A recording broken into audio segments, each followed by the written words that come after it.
Irmãos, Gênesis 1:14. Eu falei no começo do programa, a gente tem feito umas mensagens, uns estudos mais profundos. Eu até fico preocupado por causa da profundidade. Eu tento abordar assuntos mais científicos, coisas assim que não são muito faladas normalmente. E eu gostaria sempre de ouvir dos irmãos um respaldo sobre isso, né? Se está valendo a pena, né? Se as mensagens devem ser mais simples. Eu me aprofundo muito, sabe? Eu procuro me aprofundar naquilo que o Senhor dá de direção. E eu tenho buscado nele entender se é assim, se deve ser mais, né, mais leitinho, vamos dizer, ou mais alimento forte. Eu gosto de alimento forte. Hoje mesmo tem que prestar atenção para poder entender aquilo que o Senhor quer falar. É uma mensagem muito, muito interessante sobre a onisciência de Deus. Gosto muito da onisciência de Deus e eu procuro sempre mostrar que tem muitas coisas que não aconteceriam se não fossem da onisciência de Deus, da ação verdadeira de Deus. Amém? Vamos lá. Gênesis 1:14.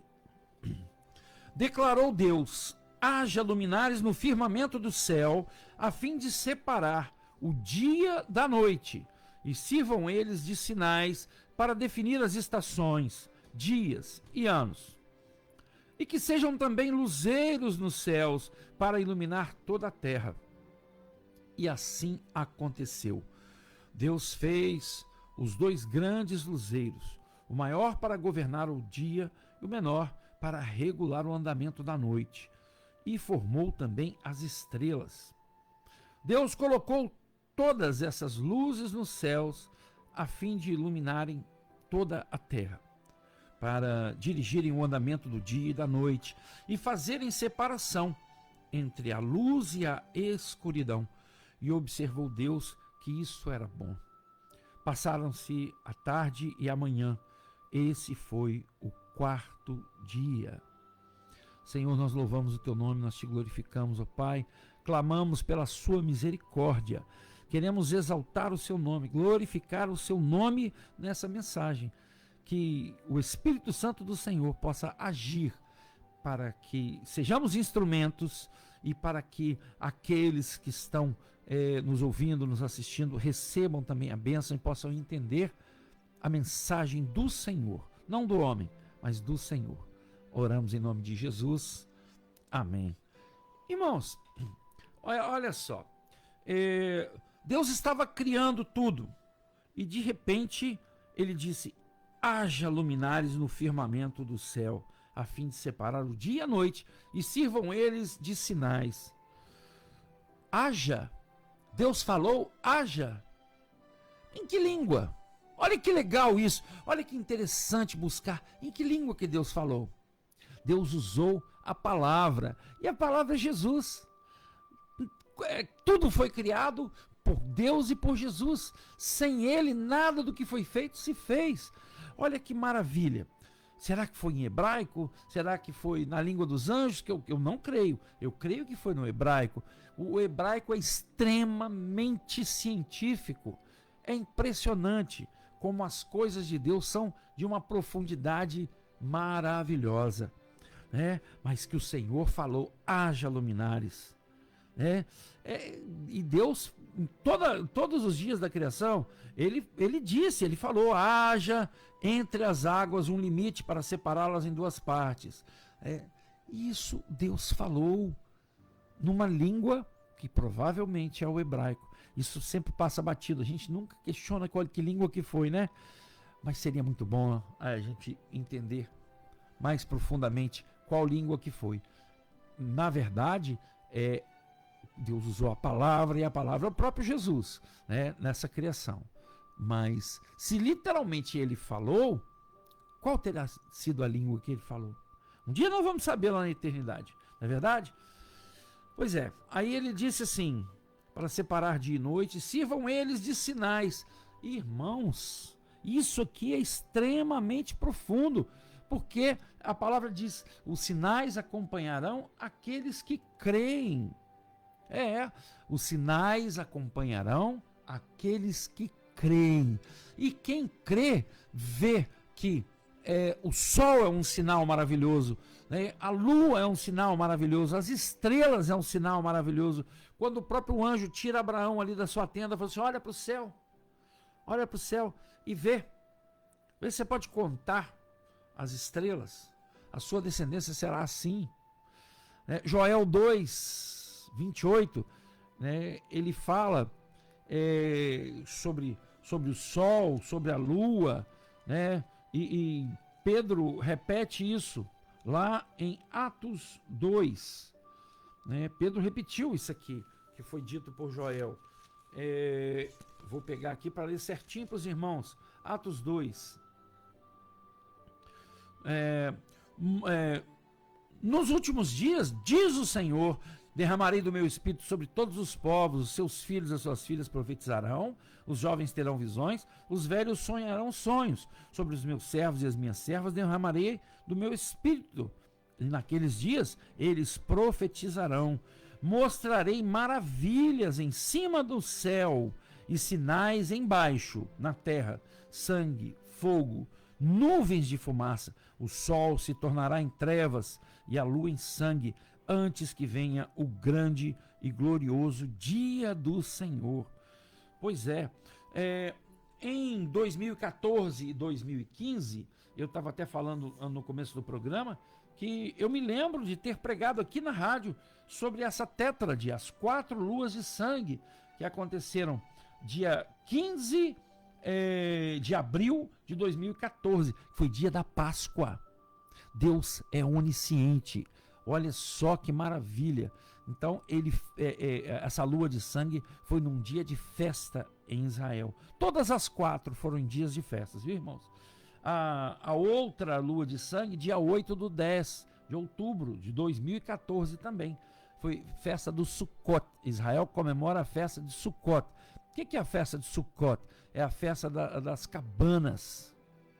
A festa das cabanas, eles comemoram a estadia do povo de Israel no deserto, né? Eles passam uma semana, eles fazem uma cabana na frente da casa deles. Isso até hoje eles fazem no maior prazer, né? Esse pessoal que estava refém lá desses terroristas palestinos, teve um deles que os pais fizeram a tenda do Sukkot, né, e não destruíram, não desmancharam, porque depois de uma semana eles desmancham. Eles deixaram lá, na esperança de que o filho voltasse do cativeiro, de onde era refém dos terroristas palestinos, e o filho ajudasse a destruir ali a tenda, que ele gostava muito, era um costume. Então, foi na festa de Sukkot. E depois, depois da segunda lua de sangue, no dia 1º de Nissan, que foi no mês de março, teve um grande eclipse. Um grande eclipse. Depois, no dia 4 de abril do outro ano, que foi Páscoa de novo. É interessante entendermos que, em relação ao calendário hebraico e o calendário que nós vivemos nele, que é o gregoriano, que é um calendário errado, contrário à Bíblia, né? O nosso calendário, o calendário bíblico, ele é de 360 dias, é um calendário lunar. E esse calendário gregoriano foi uma adaptação de um calendário juliano, que Júlio César tinha encomendado, mandado fazer, né? E tanto que ele colocou um mês em homenagem a ele, que é o mês de julho. O outro mês, homenagem a Augusto César, que é o mês de agosto. Depois do mês de Augusto César, seria o mês 7, que é setembro. O mês 8, outubro, mês 9, novembro, e o mês 10, dezembro. Era um calendário de 10 meses, o calendário juliano. Então, o Papa Gregório encomendou um estudo para um outro calendário, e foi feito o calendário gregoriano, que é com 365 dias, é um calendário solar, né? E ele não bate com o calendário lunar por causa dessa diferença de 5 dias. Então, teve esse grande eclipse no dia 1º de Nissan, O que é o dia 1º de Nissan? É o dia que Israel saiu do Egito. Olha só, são 5 festas de Israel. Depois o 4 de abril de 2015, outra vez Páscoa, né? Pessá. E depois 28 de setembro, Sukkot novamente. Então foram 2 festas de Pessá e 2 festas de Sukkot, né? Deus nos dá uma orientação de que nós sigamos as festas, comemoremos as festas judaicas. Elas são importantes de serem respeitadas, né? Então, mas as festas não podem ser mudadas, né? Páscoa nunca vai ser ressurreição de Jesus. Páscoa é a Páscoa, é a saída do Egito. Ressurreição de Jesus nós comemoramos sim, mas como ressurreição de Jesus, não como Páscoa. Páscoa, né, ainda mais com o coelhinho que bota ovo, né? Então, Deus é onisciente, existe uma ciência em tudo que ele faz. Você sabia que se o Sol fosse um pouquinho mais perto da Terra, nós torraríamos? A distribuição da posição do Sol, da posição da Terra, da posição da Lua, a velocidade que a Terra gira, isso tudo é milimetricamente dentro da onisciência de Deus. Se a Terra girasse mais rápido, nós também teríamos problemas seríssimos. E a onisciência de Deus é tão grande que o corpo do homem, o homem veio do barro, né? O homem veio do barro. O barro tem 73% de água. O corpo do homem também tem 73% de água. E o mundo tem 73% de água. É coincidência, né? Não, é onisciência. Porque quem criou isso tudo sabia muito bem o que estava fazendo, né? O homem, muitas vezes o homem está passando mal, é deficiência de ferro, de manganês, de magnésio, que são elementos da terra, né? Isso prova realmente que o homem veio do barro. Então é muito, muito interessante, né, a onisciência de Deus, que nos deixa assim cada vez mais alegres de servir esse Deus tão maravilhoso. Lembramos que a Páscoa, ou festa dos pães ázimos, né, foi uma orientação que Deus deu a Moisés: comerás apressadamente, né, vai matar um cordeiro, vai passar o sangue dele nas portas, nos pórticos, né, e o anjo à noite vai passar por cima, isso é, pessá, passar por cima das casas que tiverem sangue nos umbrais. Isso é, irmãos, um aviso para aquilo que vai acontecer quando a igreja for arrebatada. Aqueles que tiverem o sangue de Jesus no seu coração, passado nos pórticos e portais do coração, né, os anjos vão recolher, né? Os anjos vão recolher. Os outros vão ficar por aí. Os outros vão ficar por aí, né? Se com o seu coração creres e com a sua boca confessares que Jesus é Salvador, será salvo. Isso está muito evidente. As coisas vão se juntando e essa onisciência de Deus, ela não falha. Quantas vezes as pessoas já tentaram pegar até mesmo esse texto de Gênesis, que é um texto difícil de entender, muito difícil, né? Mas as pessoas não conseguem achar erro. Os cientistas que têm tentado provar erros na Bíblia têm se convertido, porque não acham erros. Isso é uma perfeição magnífica, né? Então essas pessoas têm se convertido. Quem não se converte hoje são esses panguás que vivem, né, no TikTok todo o dia inteiro. Não tem o que fazer. Não, eu vou mexer com Deus, não. Aqui tá muito bom, o TikTok tá muito bom, sessão da tarde, né? Os dorama da vida, os turcorama da vida, né? Então cuidado com isso, porque há um compromisso, há uma obra a se realizar, né? Tem uma obra para realizar. E você, o que está fazendo nessa obra? Porque os sinais estão aí, né? Mateus 24 também, que fala sobre sinais no sol, sinais na lua. Pedro fala sobre isso, né? Isso é muito, muito importante. É necessário que nós estejamos entendendo as coisas de Deus, buscando. E como vamos entender? Meu irmão, quanto mais você busca, mais o Senhor vai se revelar a você, mais você vai entender, né? Mais você vai entender. Então isso é muito importante que nós estejamos preparados. Por quê? Porque tem uma palavra lá no finzinho da Bíblia, em Apocalipse 22:17, que diz assim: o Espírito e a noiva proclamam: vem. E todo aquele que ouvir, responda: vem. Quem sentir sede, venha. E todos quanto desejarem, venham e recebam de graça da água da vida. Irmãos,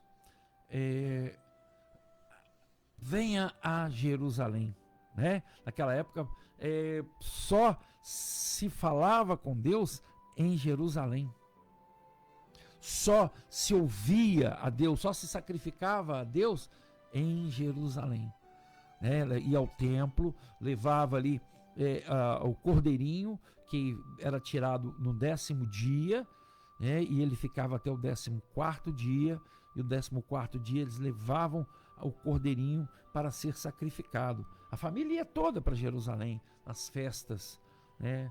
nas principais festas de Israel.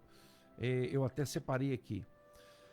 A obrigação de ir a Jerusalém aplica-se especificamente a 3 festas judaicas, conhecidas como festas de peregrinação, que em hebraico é Shalosh ou Halosh, Regalim, Pessah, que é a Páscoa, Shavuot, que é Pentecostes, Sukkot, que é a festa das cabanas e dos tabernáculos, né? Foi aquilo que eu falei. Então eles iam a Jerusalém porque essas festas elas eram lá, né? Se comemorava sempre lá, se levava oferta, o animalzinho para ser sacrificado. Você se lembra quando Jesus chegou ali chegou no templo e os vendilhões estavam vendendo animais de sacrifício, estavam vendendo as rolas, né? Os cordeirinhos, né? E Jesus fica chateado, né? E expulsa os vendilhões do templo. Eu vou te explicar por que isso aconteceu. Quando a família tirava o cordeirinho para separá-lo, para levar para ser sacrificado, ele era levado para dentro de casa e ele era tratado na mamadeira, né, com aquele carinho, e todo mundo se afeiçoava àquele animalzinho. E quando esse animalzinho era levado para ser sacrificado, todos sentiam, né, ficavam tristes com o seu sacrifício. Acontece que os facilitadores das coisas já estavam vendendo animais ritualmente puros no templo. As pessoas só chegavam ali, compravam, iam lá, sacrificavam. Aí, o que Jesus pensou? Eles não estão sentindo o peso daquele sacrifício, daquele animalzinho, né? Não estão se entristecendo com o sacrifício daquele animalzinho, que era uma pequena amostra do que eles iriam sentir com o sacrifício do verdadeiro cordeiro. Eles não estavam sentindo, porque chegava ali, comprava um animal, ia lá, levava para o sacerdote sacrificar. Então foi por isso que Jesus expulsou os vendilhões do templo. Mas quando eles iam para Jerusalém, de toda a região, Israel é pequeno, não é tão grande, levavam certamente mantimentos, levavam água, mas muitas vezes a água acabava. E quando eles chegavam ali na entrada de Jerusalém, tinha muitos vendedores de água, né? Vendedores de água. Eles vendiam água da seguinte forma: botavam um odre. Odre é um couro de um animal enrolado assim e costurado, né? E coloca um bico nele, e a pessoa tomava goladas ali, pagava por goladas. Então eles vão dizer assim, que eles ficavam ali vendendo, dizendo assim: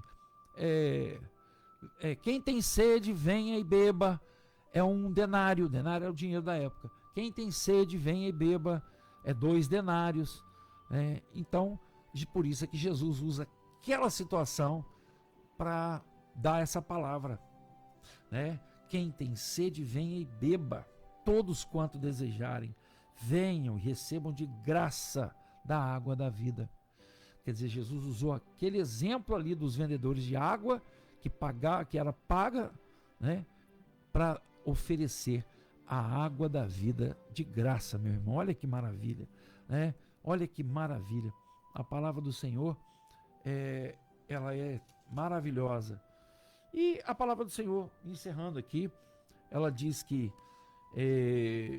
no 22, Apocalipse 22, assim já não haverá mais noite, nem necessitarão eles da luz dos candelabros, nem da luz do sol, pois o Senhor Deus os iluminará e eles reinarão para todo o sempre. Portanto, o que hoje para nós são sinais, são os luminares, né?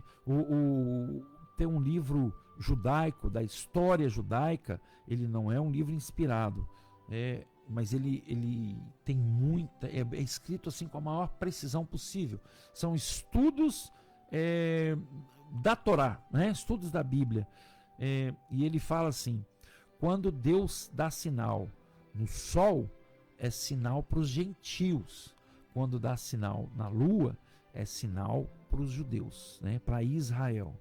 Portanto, nós estamos recebendo aí, através do sol e da lua, sinais do Senhor. Apocalipse 16 também fala: o quarto anjo saiu e derramou a sua taça sobre o sol, e foi-lhe permitido abrasar os homens com fogo.